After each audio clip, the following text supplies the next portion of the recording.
I'm 30 years old. 2 years ago, I thought I knew what betrayal looked like. Turns out I had absolutely no idea. You know how they say never trust a guy in an expensive suit who promises you the world? Yeah, well, I learned that lesson the hard way. But here's the thing, sometimes when life screws you over, it also hands you the perfect opportunity for revenge. And boy, did I take it. Let me start from the beginning because this story is wild and you're not going to believe how it ends. 2 years ago, I was working as a senior developer at this boring corporate job. You know the type, gray cubicles, terrible coffee, and a boss who thought innovation meant switching from Internet Explorer to Chrome. I was dying there, creatively speaking. So when I saw this job posting for a lead developer position at a startup called Intern, I jumped at it. The CEO was this guy named 35 MBA, perfectly styled hair, and one of those smiles that could sell ice to an Eskimo. During my interview, he painted this incredible picture of the future. "We're going to revolutionize digital art," he said, leaning back in his leather chair. "NFTs aren't just a trend, they're the future of ownership itself. And you're going to be my right hand in building something that changes everything." I was hooked, completely, utterly hooked. The salary was decent, but what really sold me were the promises. A guaranteed $50,000 bonus when we launched, plus equity that would, and I quote, "make you rich enough to retire by 40. God, I was so naive. My first day at Art Chain was like stepping into a different world. The office was in this trendy part of downtown, exposed brick walls, standing desks, a kitchen stocked with every kind of energy drink you could imagine. There were only 8 employees then and made me feel like I was joining an exclusive club. "You're exactly what we needed," he told me that first week. "Someone who actually understands both the technical side and the vision. Most developers just see code, you see possibilities." I threw myself into the work like my life depended on it. The plan was ambitious. We were building a comprehensive NFT marketplace that would handle everything from digital art to music to virtual real estate. It needed to be secure, scalable, and user-friendly enough that even my mom could figure it out. The technical challenges were insane. We're talking about blockchain integration, smart contract development, cryptocurrency payments, digital wallet connections, fraud prevention, and that's just the backend. They needed to be gorgeous and intuitive because we were dealing with artists and collectors who cared about aesthetics. But I loved every minute of it. This was the kind of project I dreamed about, something that could actually matter, you know? I was building the infrastructure for an entirely new economy. The first few months were honestly amazing. Would drop by my desk almost daily to check on progress, and he always seemed genuinely interested in the technical details. He'd ask smart questions, offer useful feedback, and make me feel like my work was valued. "You're incredible," he said one evening when I was staying late to debug the wallet integration. "I've never seen anyone tackle complex problems like you do. You're going to be famous in this industry." I was working 60-hour weeks, but it didn't feel like work. It felt like I was building something important. That should have been my first red flag. When your job becomes your entire identity, you're setting yourself up for disaster. But I was young and ambitious and totally convinced that I was part of something revolutionary. The problems started small. Maybe 3 months in, I was in a meeting with and 2 potential investors. I was explaining our security architecture, which, let me tell you, was pretty impressive. Multiple layers of encryption, hardware security modules, cold storage for the most valuable assets, the works. But halfway through my explanation jumped in. "What is trying to say," he said with that perfect smile, "is that we've implemented military-grade security protocols that make our platform virtually." Excuse me, what I was trying to say? I'd been explaining it perfectly fine, thank you very much. But the investors nodded and smiled it like he was some kind of genius, and I just sat there, not wanting to make a scene, you know. After the meeting, I pulled aside. "Hey, I was handling that explanation just fine. I don't need you to translate for me." He looked genuinely surprised. "Oh, I wasn't trying to undermine you. I was just helping to frame it in business terms they'd understand. You're brilliant with the technical stuff, but sometimes you get a bit too detailed for the suits, you know." It sounded reasonable at the time. Looking back, it was total bullshit. But he said it so nicely with such apparent concern for my success that I actually apologized for being sensitive. That became the pattern. In every investor meeting, every board presentation, every important conversation would help me communicate my own ideas. He'd interrupt me mid-sentence to clarify what I meant. He'd rephrase my technical explanations in business language.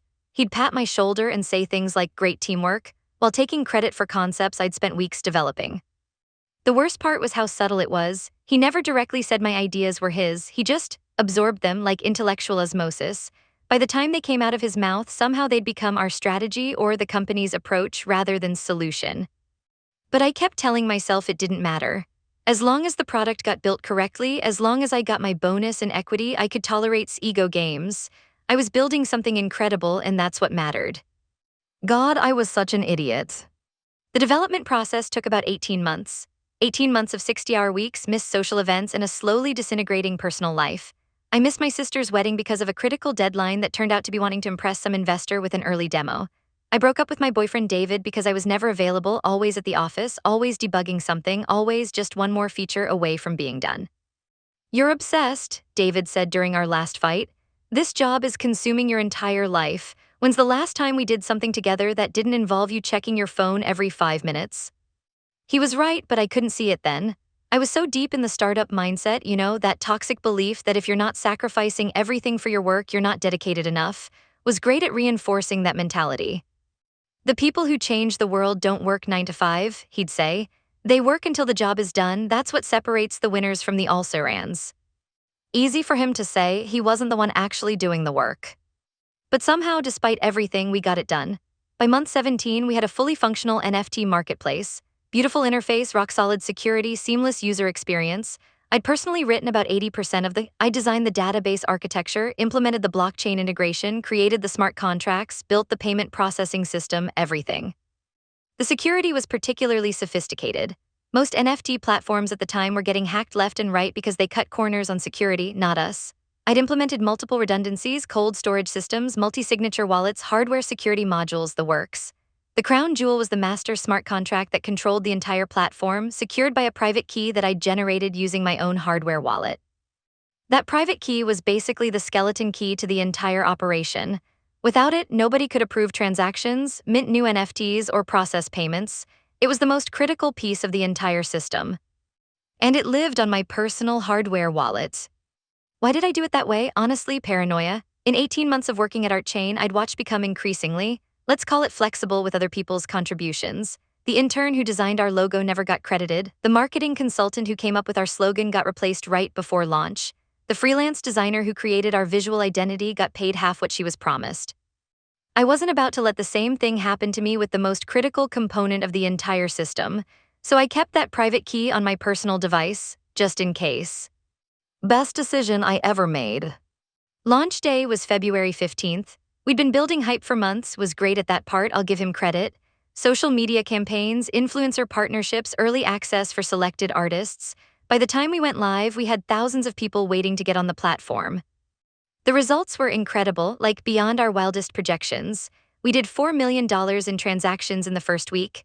$4 million, our commission was 5%, so we were looking at $200,000 in revenue just from week 1. I was exhausted. I'd been putting in 90-hour weeks leading up to launch, fixing last-minute bugs and monitoring system performance. But I was also proud, incredibly, deeply proud. We'd built something that actually worked, that people actually wanted to use. For about 72 hours, I felt like we were on top of the world. Then called me into his office. We need to talk about your performance, he said, not even looking up from his phone. He was scrolling through what looked like Twitter, probably checking mentions of the company. I felt my stomach drop. Performance? We just had the most successful launch in the company's history. What about my performance? The board has some concerns, he said, finally looking at me, but his expression was cold, businesslike, nothing like the warm mentorship vibe he'd been giving me for 18 months. They think you might not be leadership material for the next phase of growth. I just stared at him. Leadership material? I'd literally built the entire platform. I don't understand. The launch was incredible. Everything's working perfectly. What's the problem? He sighed like I was being difficult. You're a great coder, nobody's questioning that, but now we need someone with more vision, someone who can think strategically about where we're going next. I've been part of every strategic decision for the past year and a half, I said. I've been in every planning meeting, every board presentation. As a technical contributor, he interrupted, but the board thinks we need fresh leadership for the technology team, someone with more experience managing large-scale operations. Fresh leadership? I felt like I'd been punched in the stomach. What does that mean exactly? We're bringing in a new CTO, he said. Someone with the right background to take us to the next level. Don't worry, there'll still be a place for you on the team. Senior developer, maybe lead developer, you'll still be doing what you do best. I couldn't believe what I was hearing. What about my bonus, my equity? Actually shrugged, like we were talking about lunch plans instead of the compensation I'd been promised for 18 months of work. Market conditions have changed, the board's being more conservative with cash right now. We can't afford big bonuses until we see sustained growth. You promised me $50,000, I said. In writing, it's in my contract. The contract says performance-based bonus, he replied smoothly, and the board doesn't feel your performance has met the leadership standards we need going forward. This was insane, completely utterly insane. I built this entire platform, every major system, every security protocol, every. And we appreciate that, he said. We really do. That's why we're offering you 2 weeks severance on top of your regular salary. That's pretty generous considering you're not technically being laid off. You can stay if you want to work under the new CTO. 2 weeks severance. After 18 months of 60-hour weeks, after missing my sister's wedding, after sacrificing my relationship and my social life and my mental health for this company. I felt numb. Who's the new CTO? Jason said, brilliant kid, just graduated from MIT. He's got some really innovative ideas about scaling NFT platforms. Jason, I knew that name, had mentioned him before. He was the son of one of his college buddies, 22 years old, fresh out of school, zero industry experience. They were replacing me with a nepotism hire. I don't remember much about the rest of that conversation. I think I mumbled something about needing time to think about it, said something about understanding how disappointing this must be, but that it was best for the company. I walked out of his office in a daze. That night, I sat in my apartment with a bottle of wine and tried to process what had happened. 18 months of my life gone, $50,000 in promised bonuses gone, equity that was supposed to make me rich gone, all of it handed over to some 22-year-old kid whose biggest qualification was having the right last name. I felt hollow, betrayed, humiliated. The next morning, I watched Jason move into my office. The one with the whiteboard covered in architecture diagrams I'd drawn, the one with the shelf full of technical manuals I'd referenced, the one with the coffee-stained desk where I'd spent countless late nights debugging code. Walked around the office introducing Jason to everyone as the new Chief Technology Officer and talking about his fresh perspective and innovative approaches.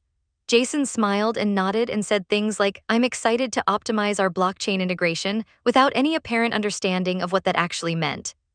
When they introduced him to me, Jason looked maybe 16 years old. Seriously, I was wondering if he was old enough to drive. He's been doing great work as our senior developer, said. She'll be helping you get up to speed on that. Jason shook my hand with the enthusiasm of someone who had no idea he was replacing the person who'd built everything he was about to inherit. Nice to meet you. I'm really excited to work with the team. I have some ideas about implementing machine learning algorithms to optimize transaction processing. Machine learning algorithms for transaction processing on a blockchain platform. This kid didn't even understand the basics of how our system worked.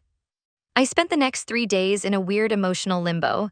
Part of me wanted to quit immediately, just walk out and never look back, but another part of me was curious to see how this would play out. How long would it take for them to realize their mistake? The answer, as it turned out, was not very long at all. See, here's the thing about blockchain platforms. They're incredibly complex systems with lots of moving parts. And the most critical part of our platform, the thing that made everything else possible, was the master smart contract that controlled all transactions. And that smart contract was secured by a private key that lived on my personal hardware wallet. I'd built it that way for security reasons, but also, if I'm being completely honest, because I'd had a nagging feeling that something like this might happen. Call it intuition, call it paranoia, but I'd wanted to make sure I couldn't be completely cut out of something I'd built. That private key was like the master password for the entire platform. Without it, nobody could approve new transactions, process payments, mint NFTs, or do basically anything that involved moving money or assets around. And had completely forgotten about it. Day 1 after my demotion, everything seemed fine. The platform was still running on the momentum from launch week, processing transactions that had already been initiated. But by day 2, things started to slow down. By day 3, new transactions were backing up in the queue. By day 4, nothing was working. I watched from my demoted desk as Jason frantically tried to figure out what was wrong. He'd brought in 2 other developers from his previous internship, because apparently the kid was assembling his own little team, and they were all huddled around computers looking increasingly panicked. The smart contract isn't accepting new transaction requests, I heard one of them say. It's like it's frozen or something. Did you check the gas fees? Jason asked. Maybe we need to increase the transaction fees. I almost laughed out loud. Gas fees? The problem wasn't gas fees, kid. By Friday afternoon, customer complaints were pouring in. Artists couldn't list new NFTs, collectors couldn't buy anything. The entire platform was basically dead in the water and was starting to look seriously stressed. That's when my phone rang, said, and his voice sounded strained. We're having a small technical issue with the platform, nothing major, but the team could use your expertise to help sort it out. Oh, I said innocently, what kind of technical issue? Well, it seems like the smart contract isn't processing new transactions. Jason thinks it might be a blockchain network issue, but we want to make sure we're not missing anything obvious. I let the silence stretch for a few seconds. Have you checked the private key authentication? More silence than the what? The private key for the master smart contract, I said slowly. The one that authorizes all platform transactions, you do remember where that's stored, right? I could practically hear his brain working. We need to talk, can you come in? Actually, I'm not feeling well today, I said. Food poisoning, might be out for a few days. Which was complete bullshit, of course. I was feeling fantastic.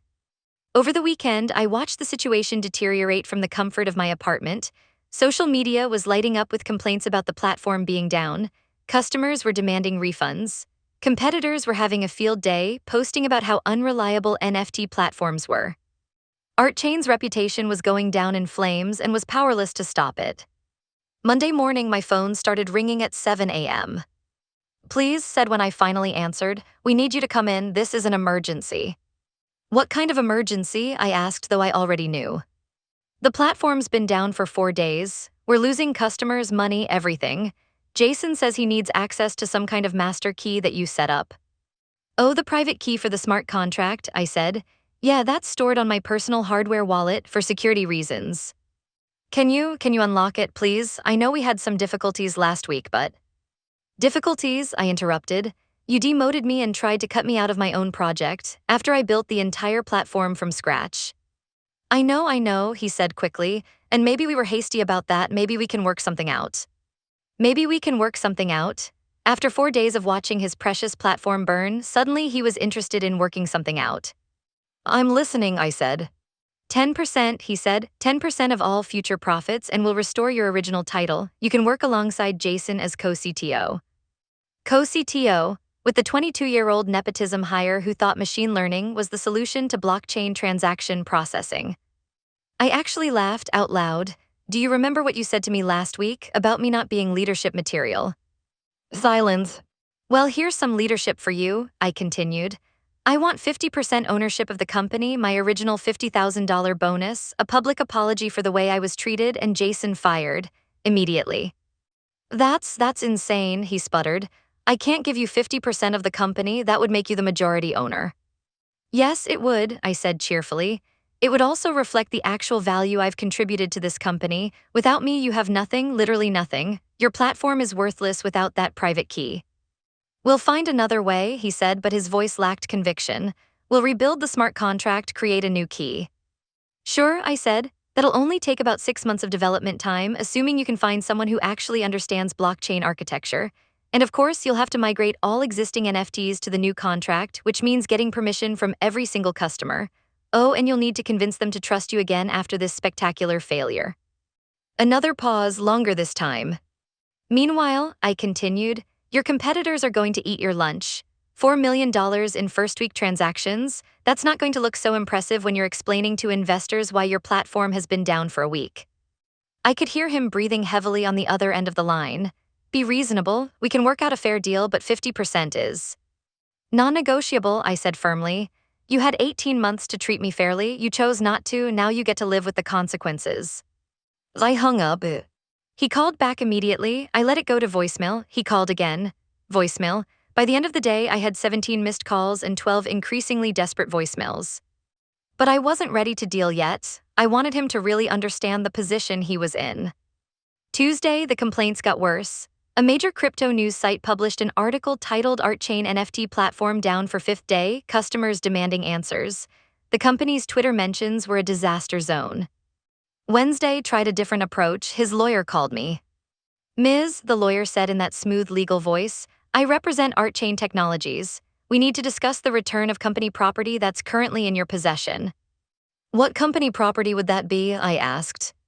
The private cryptographic key that controls the platform's smart contract, that's proprietary company technology. I laughed. Actually, that key was generated on my personal hardware wallet using my personal equipment. There's no company property involved. The key was created for company purposes during your employment. The key was created by me on my own device as part of a security protocol I designed. I interrupted. If you'd like to challenge that legally, I'd be happy to explain to a judge how your client tried to steal credit for my work and then fired me without cause. The lawyer tried a few more angles, but they didn't have a legal leg to stand on. The key was mine, created on my property, and they couldn't force me to use it. By Thursday was getting creative. He tried bribing my former to pressure me. He tried reaching out to mutual contacts in the industry. He even tried getting my sister to call me, though I have no idea how he got her number. None of it worked. Friday morning, exactly 1 week after the platform went down, called me one more time. 50%, he said without preamble, and the bonus, but I can't fire Jason, his father is one of our investors. Then you don't want the platform back very badly, I said and hung up. Saturday morning, 45% the bonus and Jason gets demoted to junior developer. 50% the bonus, Jason gets fired, and you issue a public statement acknowledging that I was the lead architect of the platform, I countered. Please, click. Sunday evening, he capitulated completely. Fine, he said when I answered the phone. Everything you asked for, 50%, 50,000, Jason's gone, and I'll put out a statement, just please unlock the platform. I'll need all of that in writing, I said, reviewed by my lawyer, and I want the statement posted before I touch that key. 2 days later, I was sitting in a conference room with his lawyer, my lawyer, and a stack of legal documents that officially made me the majority owner of ArtChain Technologies. The public statement was already live on the company blog. ArtChain Technologies would like to acknowledge that was the lead architect and primary developer of our NFT marketplace platform. Due to an internal miscommunication, Ms.'s contributions were not properly recognized. We are pleased to announce that Ms. is rejoining the company as co-founder and chief technology officer. It was corporate speak, but it was public acknowledgement that had screwed up. That was enough for me. I signed the documents, and then I pulled out my hardware wallet. One more thing, I said before entering my PIN. I want Jason's termination to be public too. I don't want anyone thinking I'm working under him. His jaw tightened, but he nodded, fine. I entered my PIN, authorized the unlock transaction, and watched 8 days of backed-up NFT transactions process in about 30 seconds. The platform was back online. Within an hour, we were processing normal transaction volumes again. Within a day, the complaints stopped. Within a week, it was like the outage had never happened. Except now, I owned 50% of a company that was generating millions in revenue. The best part, watching's face during our first board meeting as co-owners. He had to sit there and smile while I presented the quarterly financials and discussed our technical roadmap for the next year. Every time he tried to interrupt me or clarify what I was saying, I'd just smile and say, I think I can handle the explanation. The power dynamic had completely flipped. He was still the CEO, barely, but I controlled the technical decisions, the platform architecture, and 50% of the voting shares. If I disagreed with his direction, I could outvote him by convincing just one other board member. And you know what? Turns out I'm pretty good at the business side too, who would have thought? 6 months later, we were acquired by a major tech company for $45 million. My 50% stake was worth $22.5 million. $22.5 million. From betrayal to millionaire in less than a year. Got his share too, of course, $22.5 million for him as well. But here's the thing, he would have had $45 million if he hadn't tried to screw me over. His greed cost him half his payout. The acquiring company offered me a position as VP of blockchain technology. They said they were impressed by my technical leadership and business acumen during the acquisition process. They offered him a consulting contract part-time. Today, I run the blockchain division at one of the biggest tech companies in the world. I have a team of 50 developers working on projects that could revolutionize digital ownership across multiple industries. I'm speaking at conferences, advising startups, and building the kind of technology that actually changes people's lives. And last I heard, he was trying to launch another startup, something about AI-powered social media. I doubt it'll go anywhere. Turns out vision and charm don't mean much if you can't actually build anything. The funniest part of this whole story, Jason, the nepotism hire who replaced me, actually reached out about 6 months after the acquisition.